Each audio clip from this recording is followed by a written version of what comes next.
tous les autres noms disparaissent. Que tous les autres noms disparaissent.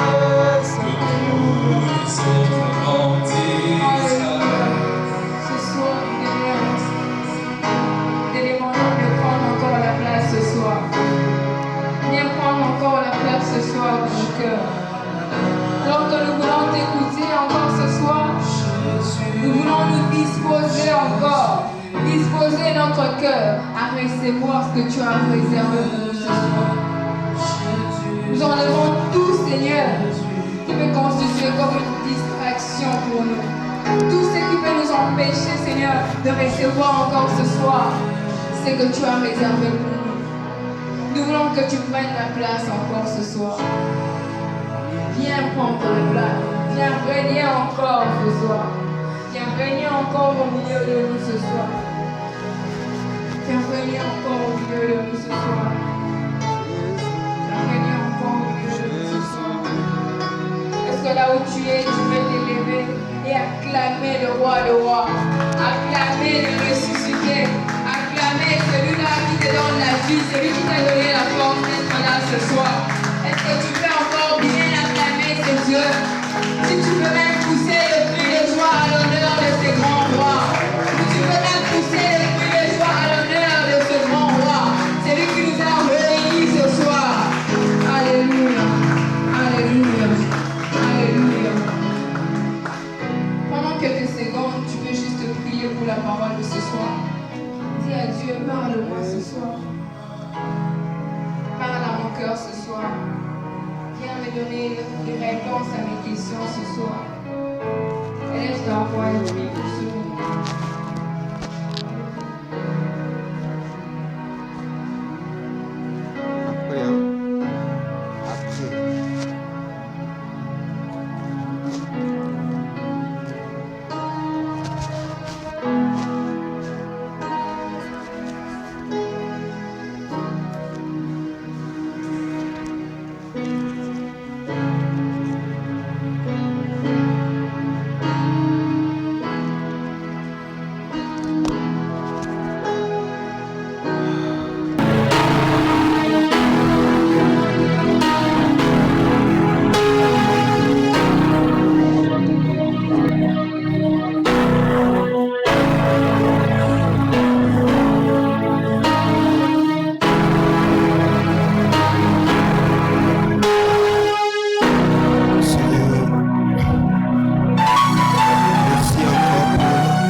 d'affermir nos âmes, nos muscles spirituels, et donne-nous, Seigneur,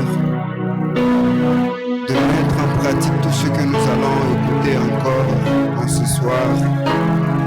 Et donne-nous, Saint-Esprit, la force d'appliquer cela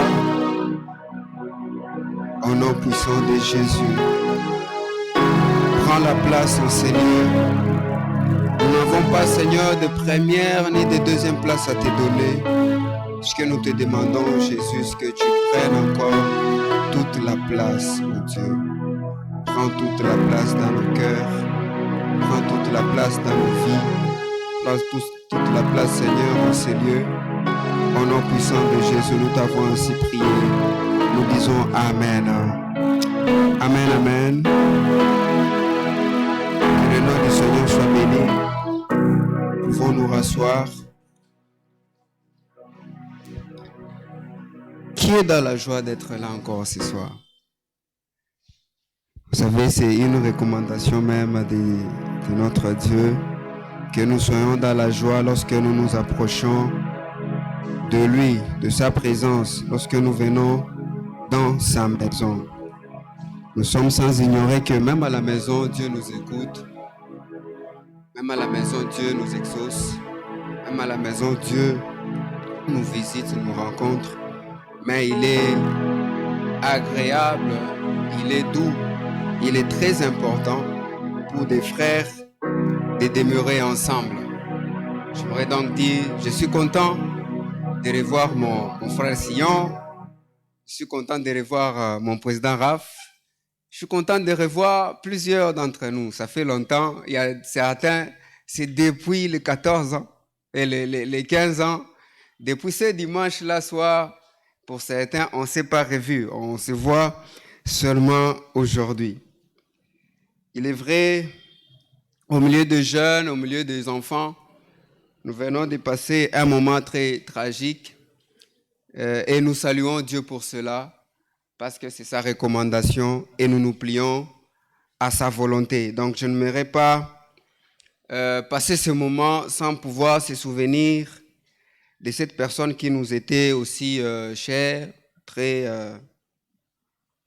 j'allais dire affectueuse pour certains ici.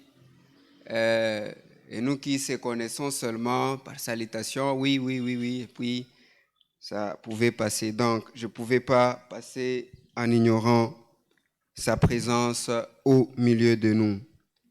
Et je salue aussi la présence de notre Jésus, la présence de notre Seigneur, la présence du Saint-Esprit. Par la grâce de Dieu, nous allons encore partager sur quelque chose ce soir. Ça faisait depuis, je crois, le mercredi qu'on était en train de partager sur ce sujet au culte matinal. Et je crois bien, c'est ça, c'était la volonté de Dieu aussi que nous puissions partager cela un samedi comme celui-ci. Je me faire commencer par un petit sondage. Qui a reçu, qui est dans le groupe WhatsApp de la jeunesse? Qui est dans le groupe WhatsApp? Ici, nous ne sommes pas dans le groupe, hein? 4 personnes. Ça va? Nous allons voir cela. Quand vous aurez le téléphone, vous allez donner le numéro au foyer Parphase. Il va vous envoyer chaque fois des messages pour cela. Merci beaucoup. Est-ce qu'on peut ouvrir nos Bibles? J'allais demander un peu comme le président Raph l'autre fois, qui a sa Bible? Bon, moi je vous aide avec ma Bible. Vous allez utiliser vous trois parce que nous ne voulons plus être de ces jeunes qui viennent, on parle, c'est comme si même à l'école on écrit quand même. Donc désormais, le samedi prochain, quand vous venez, munissez-vous d'incarner. Amen, amen. Munissez-vous d'incarner et de votre Bible. Nous allons lire, je suis dans Jean 4, à partir du 6e verset. Aujourd'hui, nous allons tellement beaucoup lire. Voilà pourquoi j'aimerais à ce que chacun de nous ait encore sa Bible. Vous pouvez vous rapprocher, hein, il n'y a pas Covid, donc vous pouvez vous rapprocher pour bien lire ensemble. Si tu sens que là où tu es loin, tu n'as pas de Bible, joins-toi à un frère, joins-toi à une sœur et ayez une Bible ensemble que nous puissions méditer et étudier encore la parole de Dieu ce soir. Jean 4, à partir du 6e verset. Jean 4, à partir du 6e verset, nous lisons au nom de Jésus. Là se trouvait le puits de Jacob. Jésus, fatigué du voyage, était assis au bord du puits. C'était environ midi. Une femme de Samarie vint puiser de l'eau. Jésus lui dit, donne-moi à boire. En effet, ses disciples étaient allés à la ville pour acheter de quoi manger. La femme samaritaine lui dit, comment toi qui es juif, tu me demandes à moi qui suis une femme samaritaine? Les juifs en effet n'ont pas de relation avec les samaritains. Jésus lui répondit, si tu savais quel est le cadeau de Dieu et qui est celui qui te dit, donne-moi à boire, tu lui aurais toi-même demandé à boire et il t'aurait donné de l'eau vive. On s'éloigne de l'eau vive. 11, Seigneur, lui dit la femme, tu n'as rien pour puiser et le puits est profond. D'où aurais-tu donc cette eau vive? Es-tu, toi, plus grand que notre ancêtre Jacob qui nous a donné ce puits et qui en a bu de son eau, lui-même, ses fils et ses troupeaux? Jésus lui répondit, toute personne qui boit de cette eau-ci aura encore soif. 14. En revanche, celui qui boira de l'eau que je lui donnerai n'aura plus jamais soif. Et l'eau que je lui donnerai deviendra en lui une source d'eau qui jaillira jusque dans la vie éternelle. J'aime cette version qui parle de bien plus. L'eau que je lui donnerai deviendra en lui une source intarissable qui jaillira jusque dans la vie éternelle.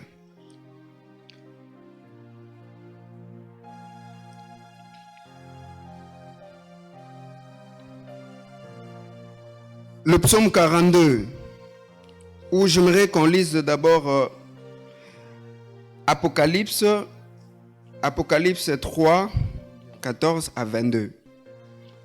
Apocalypse, c'est vers la fin. Hein? Apocalypse 3, 14 à 22. Je peux commencer. Écrit à l'ange de l'église de Laodicée. Voici ce que dit l'Amen, le témoin fidèle et véritable, le prince de la création de Dieu. Je connais tes œuvres. Je sais que tu n'es ni froid, ni bouillant. Puisses-tu être froid ou bouillant? Ainsi, parce que tu es tiède et que tu n'es ni froid ni bouillant, je te vomirai de ma bouche. 17, c'est là que ça m'intéresse un peu. Parce que tu dis, je suis riche, je me suis enrichi et je n'ai besoin de rien. Et parce que tu ne sais pas que tu es malheureux, misérable, pauvre, aveugle et nu, je te conseille d'acheter pour moi de l'or éprouvé par le feu, afin que tu deviennes riche, et des vêtements blancs afin que tu sois vêtu, et que la honte de ta nudité ne paraisse pas, et un collier pour oindre tes yeux, afin que tu vois. Je vais m'arrêter là. Est-ce qu'on est là ce soir? Amen, amen. Ok. Et ce soir, j'aimerais juste nous faire part, comme je disais, d'un sujet que nous avons eu à partager, je crois pendant 3 jours ou 4 comme ça, au culte matinal. Et je voulais vraiment à ce que l'on puisse partager aussi ce soir avec les jeunes. Et je crois bien c'est cela même, la volonté de Dieu, pour ne pas dire Dieu m'a convaincu de parler de cela, Dieu m'a mis à cœur de parler de cela. Bon, il s'agit de avoir faim et soif de Dieu, une attitude indispensable pour tout chrétien. Avoir soif et faim de Dieu, une attitude indispensable pour tout chrétien.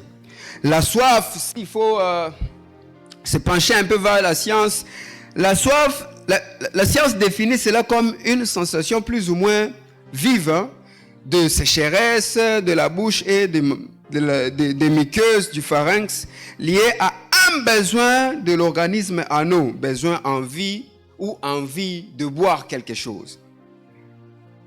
Et la soif est aussi définie comme étant une sensation correspondant à un besoin de l'organisme. Ça rejoint un peu la première définition. Et ce que j'ai apprécié un peu, c'est cette définition qui parle d'un désir passionné et impatient. Donc la soif est comme un désir passionné et impatient.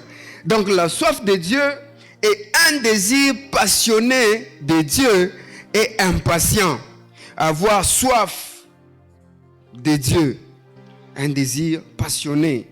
Et par attitude, nous pouvons définir cela comme étant la manière de se tenir, ou même la contenance, le maintien, ainsi de suite. Mais la bonne définition la définition que j'ai eu à retenir, c'est que c'est la manière d'être qui manifeste certains sentiments.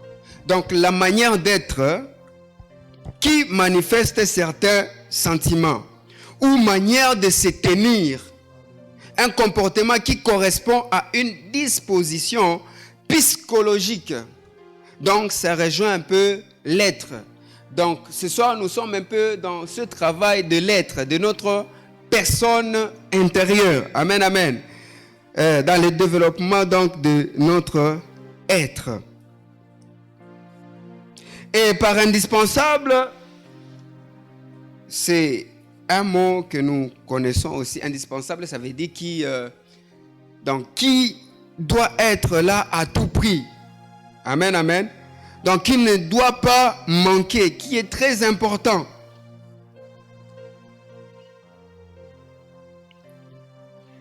Donc, qui ne peut pas manquer, qui est tellement important. Amen, amen. Donc, avoir soif et faim de Dieu, une attitude indispensable. Je crois qu'on s'est mis d'accord un peu sur ce qui est soif, sur ce qui est attitude et sur ce qui est aussi indispensable. Donc, c'est pour dire la soif, avoir soif et faim de Dieu doit être pour nous, les chrétiens, une attitude, donc une manière d'être, une manière de manifester, donc un comportement qui ne doit pas manquer en tout chrétien. Amen, amen.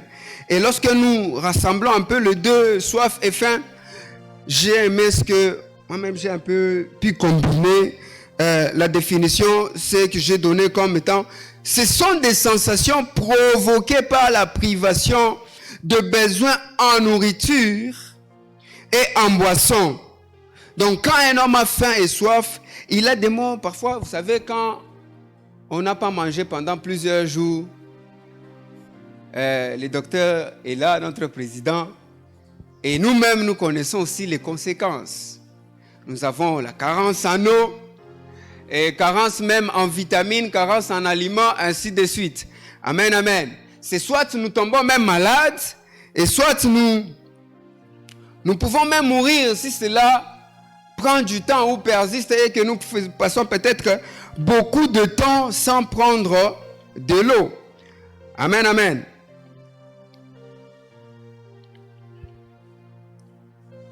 Et juste quelques vérités. J'ai eu un peu à résumer quelques vérités par rapport un peu à la soif de Dieu. Hein. Quelques vérités que nous devons aussi savoir.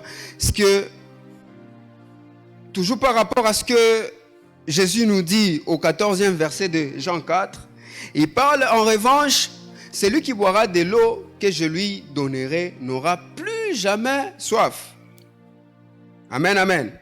Il n'aura plus jamais soif. Mais, plus encore, cette eau que je lui donnerai deviendra en lui une source d'eau qui va couler non seulement dans cette vie ici, mais jusque dans la vie éternelle. Et les quelques vérités sont, il n'y a que la soif qui déclenche l'ouverture de la source d'eau vive. Et pour que Jésus puisse te donner de cette eau-là, il n'y a que la soif qui peut déclencher cela. Et la deuxième vérité, c'est que la soif est la seule clé qui nous donne d'accéder aux merveilles qu'il a réservées pour nous, aux merveilles que Dieu a réservées pour nous. La soif est aussi, la soif de Dieu nous fait quitter de la relation, plutôt de la religion à la relation. Amen, amen. De la religion à la relation. Et la soif de Dieu n'est pas ou est différent de la soif de l'exaucement. Pourquoi je dis ça? Et je m'ai aussi un peu ajouté pour dire que ce n'est pas la soif de la création. Là, nous parlons de la soif de Dieu. Vous savez, l'eau du puits, comme cette femme qui était partie chercher l'eau du puits, Jésus lui a dit, toute personne qui boira de cette eau aura encore soif. Mais l'eau que Dieu donne, c'est pour étancher cette soif, non seulement pour cette vie ici, mais pour la vie éternelle aussi. Donc jusque dans la vie éternelle, on est étanché. Et la soif de Dieu te permet de rencontrer Dieu. Vous savez, on a souvent besoin, ou c'est cela même ce que nous cherchons souvent, rencontrer Dieu. Et pour rencontrer Dieu, seule la soif peut te permettre de rencontrer Dieu. La soif nous aide à quitter de l'amitié à l'intimité. Donc, quitter le stade de l'amitié pour atteindre l'intimité. Plus tu as soif, plus tu reçois, moins tu as soif, moins tu reçois. Donc, même en ce soir, pour toutes ces choses que Dieu a prévues pour chacun de nous, bien-aimé, tu auras à les recevoir totalement si seulement tu as soif de Dieu. Amen, amen. Et pourquoi nous voulons dire que la soif de Dieu est une attitude indispensable? Vous savez, c'est un exemple qu'on était en train de donner, je crois, bon, je ne vais pas me répéter parce que c'était un peu au culte matinal. Vous savez, aujourd'hui, toute personne a à un stade un besoin, n'est-ce pas? Et la motivation de chacun de nous pour venir à l'église. Je me souviens de ce chant de Moïse Mbie. Le pasteur Moïse a chanté en disant « Nayaki nanga koluka lisungi po nabapasi nangai ». Mais alors que tu avais réservé pour moi une couronne. Amen, amen. Plusieurs ici à l'église, même ici présents, nous venons à l'église peut-être par rapport, chacun a sa motivation. Peut-être quelqu'un veut à ce que Dieu l'aide dans sa vie, qu'il ait un avenir meilleur, un futur meilleur, qu'il puisse réussir dans son avenir. Il y a aussi de ceux-là, peut-être quand il se met à prier, c'est parce qu'il y a un besoin. Il a besoin d'une réponse, d'un exaucement. Il y a aussi de ceux-là qui cherchent Dieu. Peut-être pas, parce qu'il dit non, bon, il faut seulement chercher Dieu. Donc, plusieurs ont des besoins ou des motivations qui leur poussent à chercher Dieu. Et très souvent, lorsque nous cherchons Dieu, c'est parce qu'au-delà même des choses célestes, ou peut-être de la vie éternelle, on a aussi des besoins. Moi, par exemple, je vais m'acheter une maison, je vais me marier, ainsi de suite. Amen, amen. J'ai besoin de toutes ces choses-là, m'acheter un véhicule, tout ça. Mais une chose, c'est que même quand tu as besoin d'un diplôme, tu peux même entrer en retraite aussi pour que Dieu t'aide à avoir ce diplôme, à terminer tes études universitaires. Lorsque c'est les frais académiques qui manquent, tu demandes à Dieu pour que Dieu puisse t'aider, n'est-ce pas? Et lorsque ces besoins-là deviennent même imminents, on a même tendance à entrer même dans des moments de retraite, n'est-ce pas? Et nous savons très bien que Dieu exauce. Amen, amen. Il exauce. Mais le problème, c'est que l'eau du puits, lorsque nous buvons cela, après un moment, nous aurons encore soif. Dieu peut t'exaucer aujourd'hui, mais demain, tu auras encore un autre besoin. Amen, amen. Demain, tu vas encore chercher autre chose. Là, j'aimerais un peu, parce que j'ai dit que nous sommes en train de travailler un peu notre être intérieur. Amen, amen. Notre personne spirituelle. Vous savez, Dieu nous recommande de toujours nous réjouir, n'est-ce pas? Il veut toujours à ce que nous soyons heureux, n'est-ce pas? Il veut toujours à ce que nous soyons de ceux qui ne s'attristent pas, qui ne soient pas tristes. Peu importe le problème, que tu sois toujours heureux, content, louant Dieu, tête haute, loin de la tristesse. Amen, amen. C'est ce que Dieu veut de nous. Mais très souvent, parce que nous voulons avoir ces choses, et parfois, lorsque ces choses-là n'arrivent pas, on est triste. Parfois, on se pose même des questions par rapport à l'avenir. Comment sera mon avenir? Qui sera ma femme? Comment seront mes enfants? Pour cette chose-là que nous avons peut-être, dont nous désirons souvent là, on s'inquiète, on se pose des questions. Mais Jésus nous dit, l'exaucement est un peu comparé à cette eau du puits de Jacob. La bénédiction que Dieu avait donnée à Jacob. Un exaucement. Mais cet exaucement-là peut étancher ta soif pour un temps seulement et puis c'est fini. Mais lorsque Dieu te donne de son eau vive, tu demeures étanché toute ta vie. Et non seulement durant cette vie ici, mais même là, dans la vie éternelle. J'aimerais qu'on lise Deutéronome 8, à partir du 10e verset au 14e. Car l'Éternel, ton Dieu, va te bénir, plutôt va te faire entrer dans un bon pays. Pays de cours d'eau, des sources et des lacs, qui jaillissent dans les vallées et dans les montagnes. 8. Pays de froment, d'orge, des vignes et des figuiers et des grandiers. 9. Pays où tu mangeras du pain avec abondance, où tu ne manqueras de rien. Pays dont les pierres sont du fer et des montagnes duquel tu tailleras des reins. Mais au verset 10, il dit, là j'avais commencé un peu plus haut vers le verset 7, mais au verset 10, il dit, lorsque tu mangeras et te rassasieras. Je crois que nous sommes devant nos Bibles. Lorsque tu mangeras et te rassasieras, tu béniras l'Éternel ton Dieu pour le bon pays qu'il t'a donné. 11. Garde-toi d'oublier l'Éternel. Second 21 parle de veille bien à ne pas oublier l'Éternel ton Dieu, au point de ne pas observer ses commandements, ses ordonnances et ses lois que je te prescris aujourd'hui. 12. Lorsque tu mangeras et te rassasieras, lorsque tu bâtiras et habiteras des belles maisons. C'est mon désir, hein? Bâtir et habiter des belles maisons. Lorsque tu verras multiplier ton gros et ton menu bétail, s'augmenter ton argent et ton or. C'est mon désir vraiment. Et s'accroître tout ce qui est à toi. Prends garde que ton cœur ne s'enfle pas d'orgueil. J'aime second 21 qui dit, attention, ne laisse pas ton cœur s'enorgueillir et n'oublie pas l'Éternel. Amen, amen. Ces choses-là, Dieu va te les donner. Mais l'attention ou l'avertissement que Dieu te donne, c'est de ne pas oublier l'Éternel.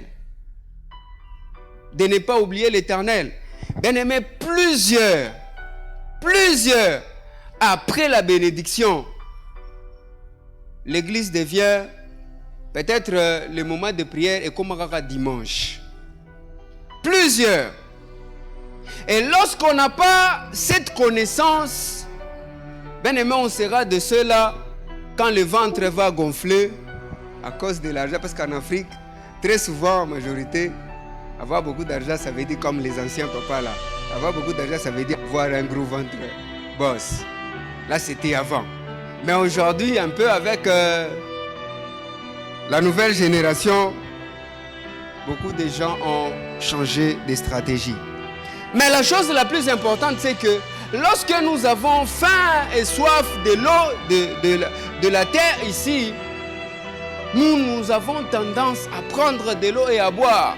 Parce que nous savons qu'il y a une conséquence néfaste même, une conséquence fatale lorsque nous passons beaucoup de temps sans prendre de l'eau et aussi sans manger. D'où il est important, même sur le plan spirituel, de manger et de boire. Amen, amen. La nourriture spirituelle est très importante et très indispensable aussi.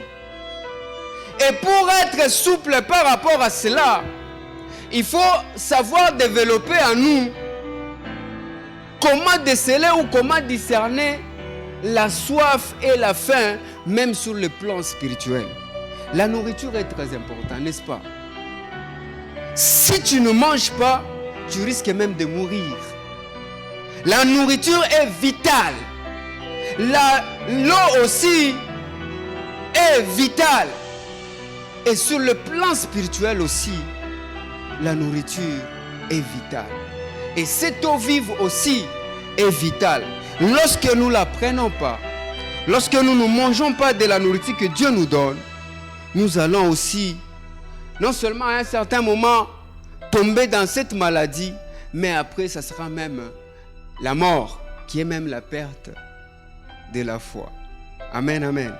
D'où il est important d'avoir faim et soif de Dieu. Et la question qu'on peut se poser même en ce soir, comment savoir ou comment discerner cette sensation ou ces symptômes que provoque la privation de l'eau et de la nourriture? Comment tu arrives peut-être à savoir que tu as faim sur le plan spirituel? Comment tu arrives à le savoir? Comment on arrive à savoir que non, là j'ai soif, je dois boire sur le plan spirituel? Comment on arrive à déceler cela?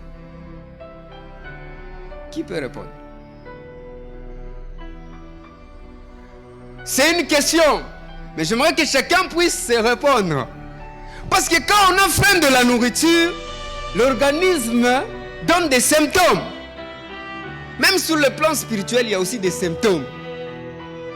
Mais la question est de savoir comment discerner cela. Comment discerner cela? Vous savez, même par rapport à découvrir ce à quoi Dieu nous appelle, vous savez, savoir discerner le temps et même les raisons de notre vie est très essentiel. Amen, amen. Savoir discerner notre appel est très essentiel. C'est essentiel, vous savez pourquoi? Parce que dans chaque saison, dans chaque saison de notre vie, Dieu nous enseigne. Amen, amen.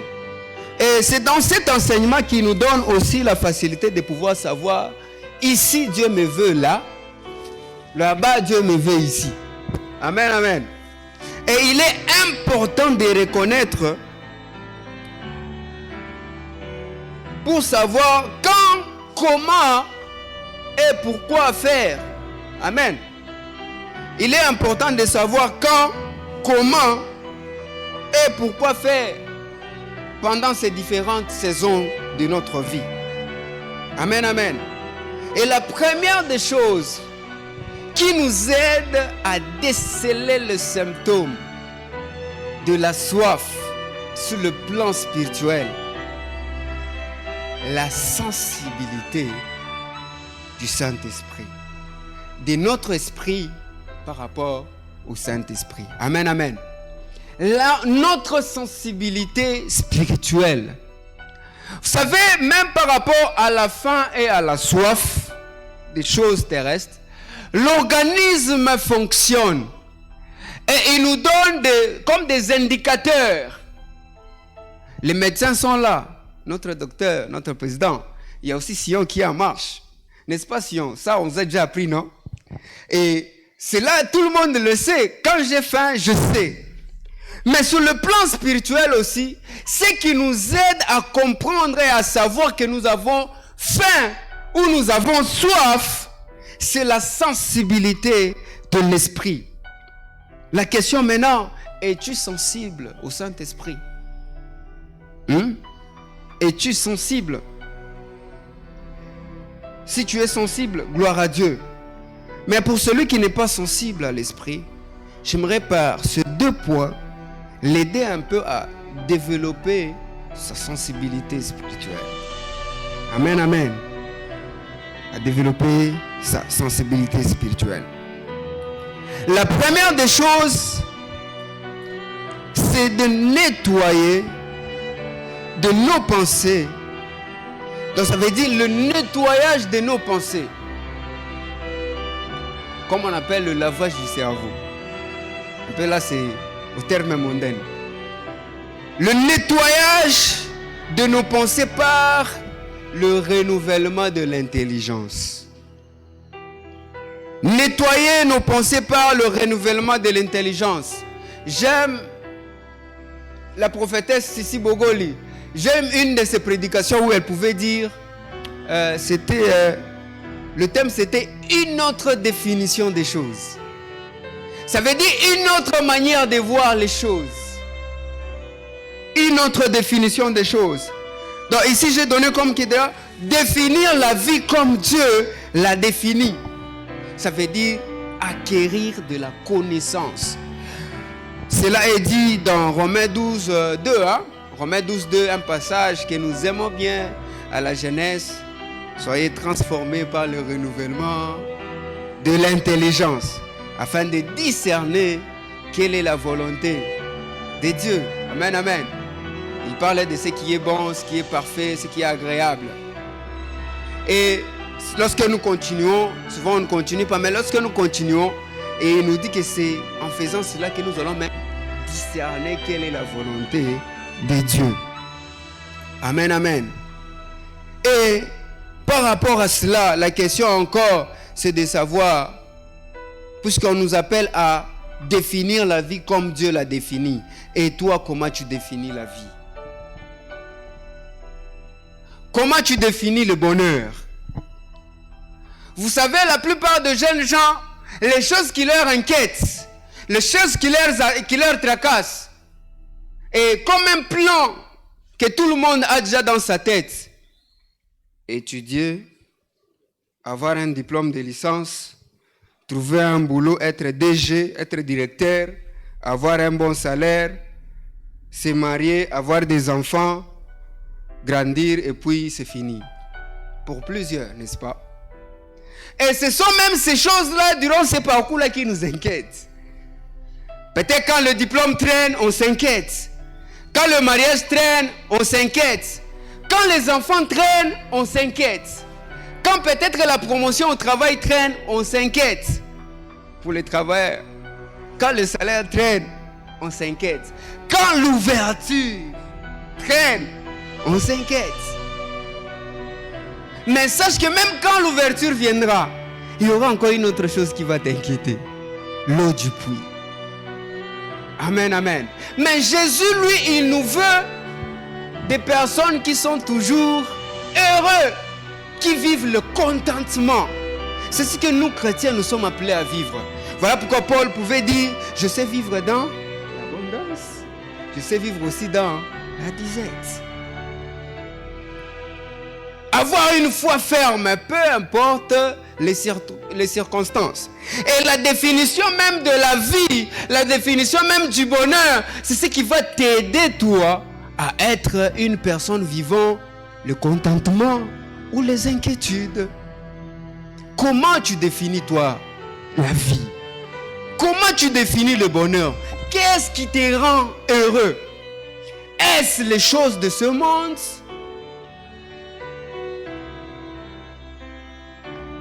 Déjà même, une autre question. Qu'est-ce qui t'inquiète durant ces temps-ci? Tu as besoin de quoi? C'est pourquoi tu t'attends vraiment à Dieu, que Dieu me visite pour ça. Il y en a peut-être pour ceux-là qui pour eux peut-être c'est spécial. Ils désirent l'onction, ils désirent la puissance. Ça aussi c'est bien, très bien même, parce que ce sont les choses spirituelles, choses d'en haut. C'est bien, mais lorsque Dieu, si tu t'inquiètes peut-être pour la puissance, lorsque Dieu va te donner la puissance, il y aura encore quelque chose, bien que parmi les choses d'en haut là, qui vont encore t'inquiéter. Vous savez, parce que lorsque tu verras peut-être, vous savez surtout quand on perd une être très chère, bien aimé, ça fait très mal. Hein? Vous savez, j'aime bien lire cet homme ici, Asaph. Je le lis très souvent.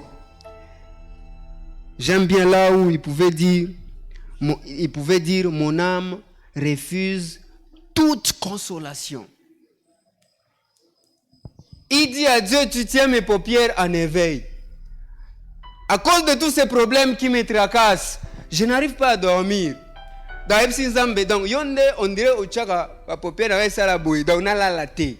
À cause des problèmes. Amen, amen. Et pourquoi tu t'inquiètes? Et même si on peut dire non, moi je ne m'inquiète pas, mais quand tu es seul là, il y a des questions qui se passent dans ta tête. Amen, amen. Mais Dieu ne veut pas ça de nous. Dieu nous veut des êtres qui sont toujours heureux, toujours joyeux, toujours contents. La sensibilité de l'esprit nous aide à découvrir encore si nous avons faim ou si nous avons soif. La première des choses, nous avons dit nettoyer nos pensées, le nettoyage de nos pensées. Et la deuxième des choses, toujours dans le nettoyage plutôt de nos pensées, il y a la connaissance qui intervient, la liberté. Voilà pourquoi, lorsque souvent on parle de la liberté, de la captivité, la question qu'on aime bien se poser, est-ce que le chrétien peut être tenu captif? Est-ce que le chrétien peut être tenu captif?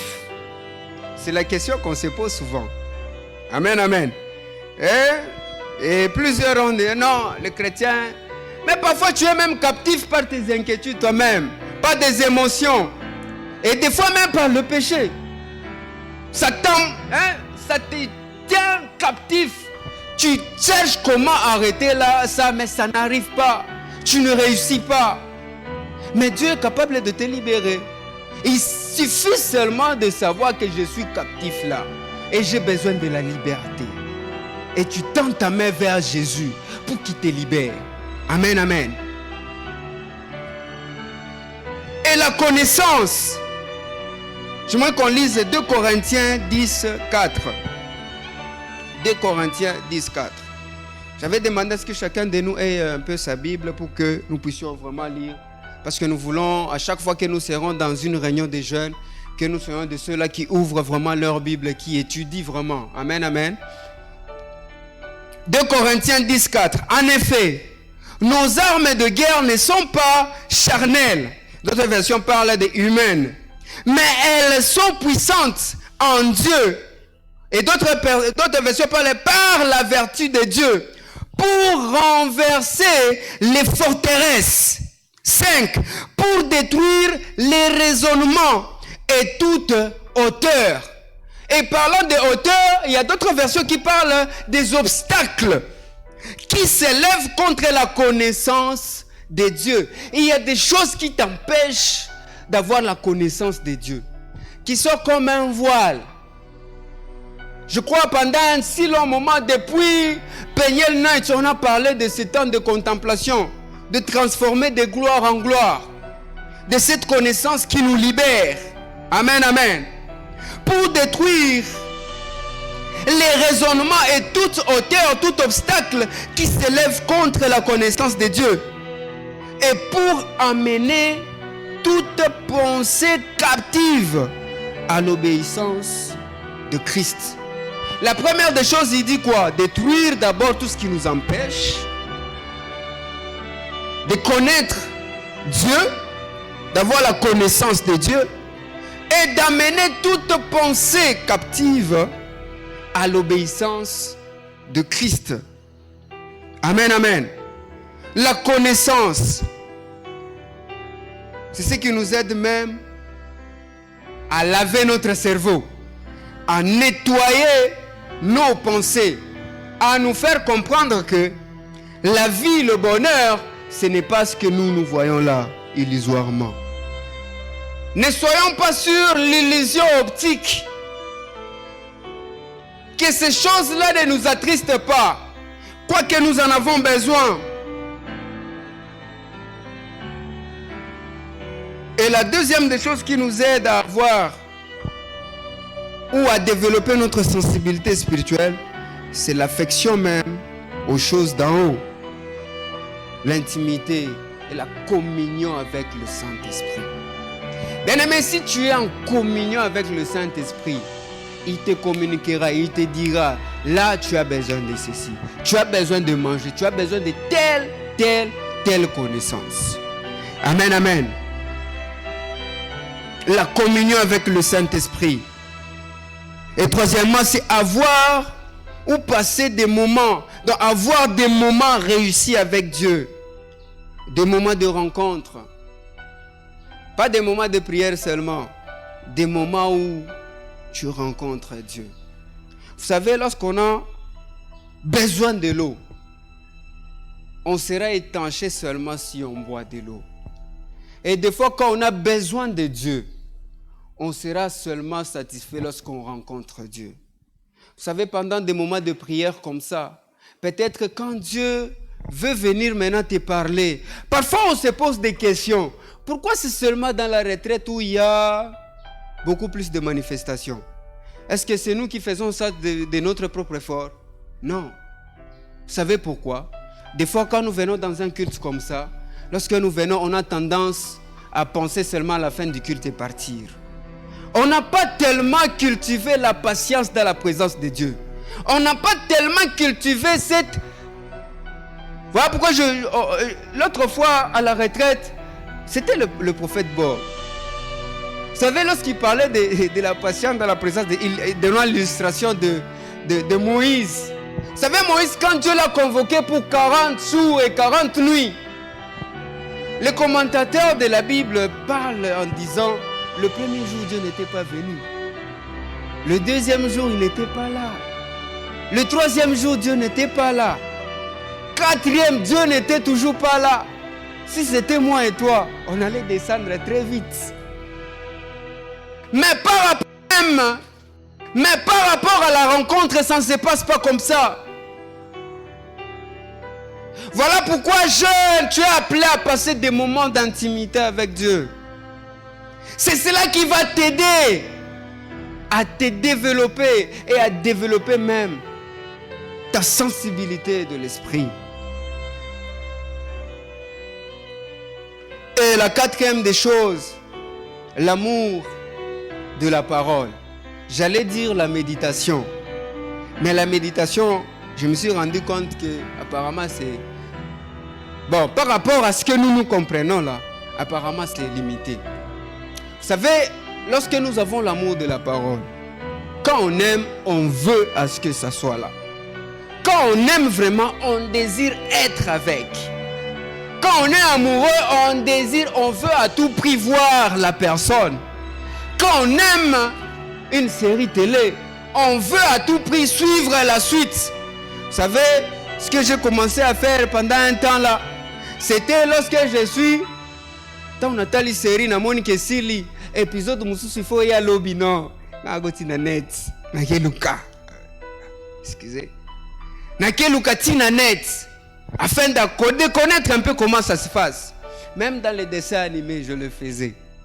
Tant na Monique, non, Naruto Isuki Awa Lelo. Lobby, il faut. Non, je dois télécharger. Avoir déjà la suite. Parce que j'aimais bien cela. Mais pour ceux qui sont des femmes de Naruto, j'aimerais vous interdire en tout cas. C'est démoniaque. C'est démoniaque. Je ferme la parenthèse, même si ce n'était pas ouverte. Amen, amen. Vous savez, David dit, dans Psaume 119 au verset 162, il dit, je me réjouis de ta parole comme celui qui trouve un grand butin. Est-ce qu'il y a quelqu'un parmi nous qui se réjouit de cette manière-là? Je me réjouis de ta parole comme celui qui trouve un grand butin. Un grand butin aujourd'hui, là, c'est comme tu crées une entreprise qui prospère. Tu as de l'argent. Tu as toutes les choses, les bonnes choses du monde. C'est ça le grand butin pour nous, n'est-ce pas? Mais il dit, je me réjouis de ta parole comme celui qui trouve un grand butin. Comme celui qui trouve un grand butin.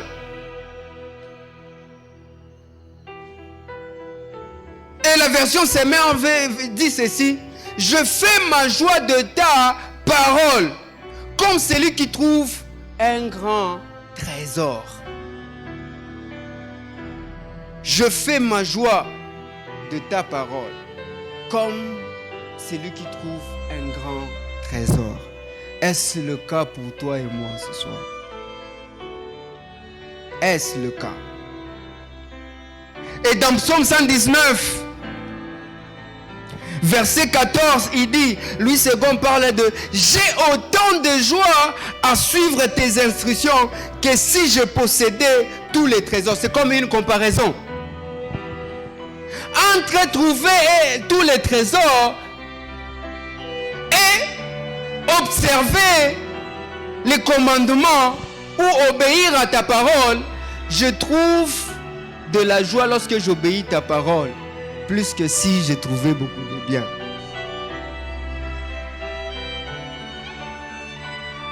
J'ai autant de joie. Parole de vie parle de « Je suis heureux d'obéir à tes ordres ».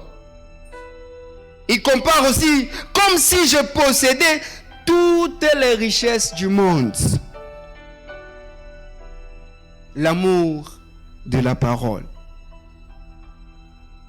Tu as besoin de la sensibilité de l'esprit. Tu as besoin de l'amour de la parole. Tu as besoin de la connaissance. Tu as besoin de la communion avec le Saint-Esprit.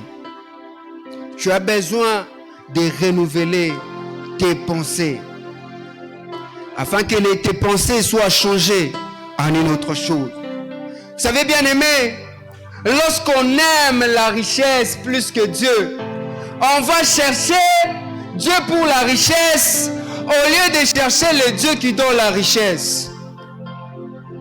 Lorsqu'on a soif de l'eau du puits, on va chercher l'eau du puits. Et quand on va trouver l'eau du puits, on va s'arrêter là.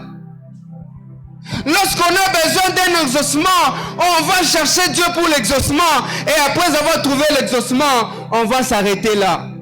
Mais lorsqu'on a besoin de Dieu, un peu comme Moïse, il dit à Dieu, d'ailleurs c'est Dieu qui lui dit, je vous donnerai toutes ces choses. Plus encore, je vais te donner l'ange qui va marcher au-devant de toi.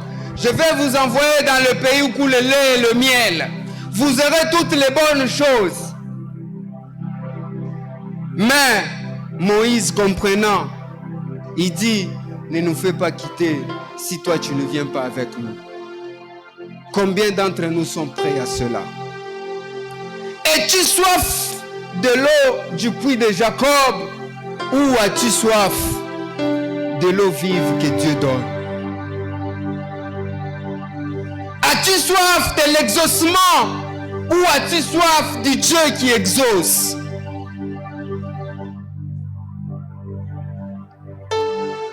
La première des choses, c'était la sensibilité de l'esprit.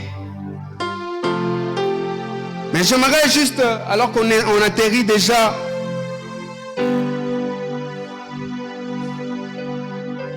j'aimerais qu'on arrête seulement là. D'autres choses, je crois, on aura peut-être... Comment savoir que j'ai faim sur le plan spirituel? Comment savoir que j'ai soif? Et cela, c'est chaque jour que nous en avons. C'est chaque jour que tu as soif de la parole. C'est chaque jour que tu as soif de Dieu. Mais parce que tu n'es pas sensible à l'esprit et tu laisses cela passer. Et plus cela s'accumule, plus ces besoins-là s'accumulent, tu tombes même malade sur le plan spirituel et tu ne te rends même pas compte. Pourquoi? Parce que tu n'es pas sensible à l'esprit. Et en ce soir, est-ce qu'il y a quelqu'un qui veut encore que Dieu l'aide à être sensible à son esprit? J'aimerais être sensible. J'aimerais être sensible. J'aimerais qu'on fasse cette prière-là aujourd'hui. Oh Dieu, développe encore ma sensibilité. Que je sois sensible à tout ce que tu me communiques. Comment savoir que c'est pour telle ou telle chose que je dois prier? Comment savoir que c'est pour telle ou telle chose que je dois intercéder? Bien-aimé, la sensibilité. Es-tu sensible? J'aimerais inviter celui qui veut vraiment être sensible à se tenir debout. Celui qui est sensible, il peut rester aussi. Mais celui qui veut bien être sensible à l'esprit, j'aimerais inviter celui-là à se tenir debout. Et nous allons prier. Nous allons prier que Dieu nous aide à être sensibles. Tu as peut-être longtemps désiré l'exaucement au lieu de désirer Dieu. Le manque de ces choses t'a peut-être attristé pendant longtemps. Seigneur, nous avons soif et faim de toi. Est-ce que tu peux désirer la sensibilité de l'esprit dans ta vie? Est-ce que tu peux dire à Jésus, parle-moi. Parle-moi de mes besoins. Parle-moi de ce dont j'ai besoin. Parle-moi de ce dont j'ai besoin. Je ne sais pas ce qu'il me faut. Toi seul sais avec exactitude ce qu'il me faut. Parle-moi, Seigneur. Parle-moi, Seigneur. Parle-moi, Seigneur. Parle-moi, Seigneur. Qu'est-ce qu'il me faut? Qu'est-ce qu'il me faut? Qu'est-ce qu'il me faut? Qu'est-ce qu'il me faut? Certes, la pression de la vie est forte. Les besoins de l'eau du puits sont forts et pressants. J'ai besoin, Seigneur, de bien finir mes études. J'ai besoin de ce diplôme. J'ai besoin de ce travail. J'ai besoin de ce mariage. Mais Seigneur, dis-moi ce qu'il me faut précisément pour cet instant. Qu'est-ce qu'il fait pour mon âme? Qu'est-ce qu'il fait pour mon âme? Qu'est-ce qu'il fait pour mon âme? Qu'est-ce qu'il fait pour mon âme? Qu'est-ce qu'il fait pour mon âme? Est-ce que tu peux parler encore à Dieu en ce soir? Parle à Dieu en ce soir. Si le Seigneur le la calmanie de parle-moi, Seigneur Jésus. Parle-moi, Seigneur Jésus. Je t'ai écouté hier, je t'avais écouté avant-hier. Quand je veux encore t'écouter. J'aimerais dire comme le père de Salomon, comme Manoach, que l'ange qui était venu nous dire, revienne encore nous dire ce qu'il faut faire pour cet enfant qui naîtra. Seigneur, tu nous as dit ce qu'il nous faut. Nous avons encore besoin de t'entendre. Est-ce qu'un jeune peut désirer la sensibilité de l'esprit? Est-ce qu'un jeune peut désirer l'écoute du Saint-Esprit? Est-ce qu'un jeune peut désirer? Est-ce qu'un jeune peut désirer? Est-ce qu'un jeune peut avoir soif d'écouter le Saint-Esprit? Est-ce qu'un jeune peut avoir soif d'écouter le Saint-Esprit? Seigneur, je veux t'entendre me parler.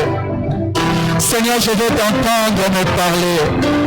Seigneur, je veux t'entendre me parler. Seigneur, je veux m'habituer à t'écouter, Seigneur Jésus. Parle-moi, Jésus.